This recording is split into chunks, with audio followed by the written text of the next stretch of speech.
नमस्ते दोस्तों, जियो विवेक से मैं आपका फिर से स्वागत है।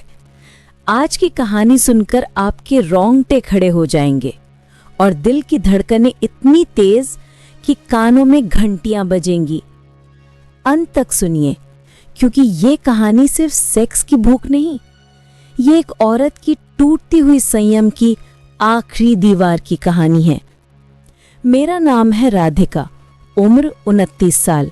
शादी को 8 साल हो चुके हैं। मेरी एक 2 साल की बेटी है। मेरे पति रोहन सरकारी अफसर। अभी तक मेरे जिस्म को रोज पूछते थे, मगर पिछले महीने जो हुआ उसने मेरी सारी दुनिया उलट पुलट कर रख दी। शाम का वक्त था। रोहन दोस्त के बर्थडे पार्टी से लौट रहे थे। बाइक पर थोड़ी सी शराब पी थी। रास्ते में ट्रक ने टक्कर मार दी। दोनों पैरों में गंभीर फ्रैक्चर। डॉक्टर ने कहा कम से कम 8-10 महीने लगेंगे चलने में। मैं अस्पताल में रोहन का हाथ थामे बैठी थी। उनकी आंखों में दर्द था, मेरे दिल में आग जो अब बुझने की बजाय दिन ब दिन भड़कने लगी। मदद के लिए मेरी बड़ी बहन और जीजा आए। वो चले गए, पर उनका 22 साल का बेटा अभय मेरे घर रुक गया। अभय कॉलेज का लास्ट ईयर, कद मेरे कंधे तक, रंग गोरा, आंखें ऐसी कि एक टक देखने लगे तो लगे जैसे पूरा जिस्म स्कैन कर रहा हो।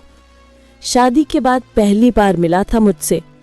पहले दिन तो राधिका मौसी कहते हुए नजरें झुकाकर बात करता था, पर मैंने नोटिस किया जब भी मैं साड़ी बदल कर आती, उसकी नजरें मेरे सीने पर 2 सेकंड ज्यादा रुकती थीं। पहले 10-12 दिन तो सब नॉर्मल था। अभय बाहर का सारा काम करता, बाजार जाता, रोहन को व्हीलचेयर पर घुमाता, शाम को मेरे कंधे दबाता। पर एक रात, वो रात जिसने सब बदल दिया। रोहन दवाई लेकर सो चुके थे। मैं बेचैन थी। 40 दिन हो गए थे जिस्म में आग लगी हुई थी। रात के 12 बज रहे थे। मैं अभय के कमरे में गई। वो फोन पर कुछ देख रहा था। मुझे देखते ही फोन साइड कर दिया। मैं उसके बगल में बैठ गई। मैंने पूछा, सोया नहीं अभी तक? अभय धीमी आवाज में बोला, नींद नहीं आ रही मौसी। क्यों, कोई गर्लफ्रेंड की याद आ रही है? अभय शर्मा गया, बोला, नहीं मौसी, वो सब छूट गया। अब तो बस आप दिखती हो हर वक्त। मेरा दिल जोर से धड़का। मैंने हंसकर टालने की कोशिश की, पर मेरा हाथ अपने आप उसके गाल पर चला गया। उसने मेरा हाथ पकड़ा और धीरे से अपने होठों से छुआ दिया। उस एक टच में मेरे अंदर की सारी आग बाहर निकल आई। अगले 4-5 दिन हम सिर्फ इशारे करते रहे।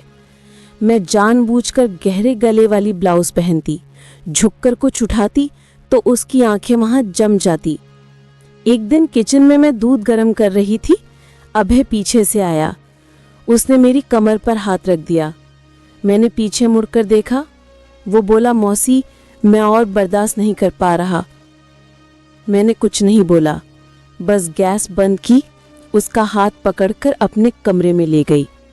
रोहन दूसरे कमरे में गहरी नींद में थे, दवाई की वजह से। उस रात अभय ने जो किया वो मेरे पति ने 8 साल में नहीं किया था। वो मुझे दीवार से सटाकर, मेरी साड़ी ऊपर उठाकर, मेरे होठों को चूमते हुए अंदर तक पहुंच गया। मैंने उसकी कमीज फाड़ दी, उसके सीने पर नाखून गड़ा दिए। वो बार बार मुझसे पूछता रहा, मौसी, दर्द तो नहीं हो रहा? मैंने उसके कान में फुसफुसाया और जोर से, आज मुझे पूरा तोड़ दो। उसके बाद हर रात वही सिलसिला। मैं उसके लिए हल्दी केसर वाला दूध बनाती, उसमें रोहन की वायोग्रा की आधी गोली गाल देती। अभय 40-45 मिनट तक लगातार, कभी सोफे पर, कभी किचन स्लैब पर, कभी वॉशिंग मशीन के ऊपर मुझे उठाकर ले जाता, मेरी चीखें दबा देता। मैं उसके कंधे पर काटती निशान छोड़ देती। एक रात रोहन ने पूछ ही लिया, राधिका, तुम इतनी खुश क्यों रहने लगी हो आजकल? मैंने मुस्कुराकर कहा, तुम जल्दी ठीक हो रहे हो ना, इसलिए। पर सच ये था, अभय ने मुझे वो सुख दे दिया था जो मैंने कभी सपने में भी नहीं सोचा था। फिर आया वो दिन जब रोहन का प्लास्टर खुलने वाला था। अभय को घर जाना था। आखिरी रात हम दोनों रो रहे थे। अभय बोला, मौसी मैं अब कैसे जीऊंगा। मैंने उसे गले लगाया और बोली, जब भी मन करे चुपके से आ जाना, मैं इंतज़ार करती रहूंगी। दोस्तों, ये कहानी आपको गलत लग सकती है। मैं भी जानती हूँ कि मैंने रिश्ते की सारी मर्यादाएं तोड़ दी, पर जब जिस्म की आग इंसान को अंधा कर दे तो विवेक कहाँ बचता है। कमेंट में एक वादा करके जाइए कि मैं कभी अपनी भावनाओं का गुलाम नहीं बनूंगा या बनूंगी। अगर कहानी पसंद आई तो लाइक, शेयर और सब्सक्राइब ज़रूर करें। चैनल का नाम है जियो विवेक से। अगली कहानी और भी खतरनाक आने वाली है। तब तक के लिए अपना ख्याल रखिए और विवेक से जियो।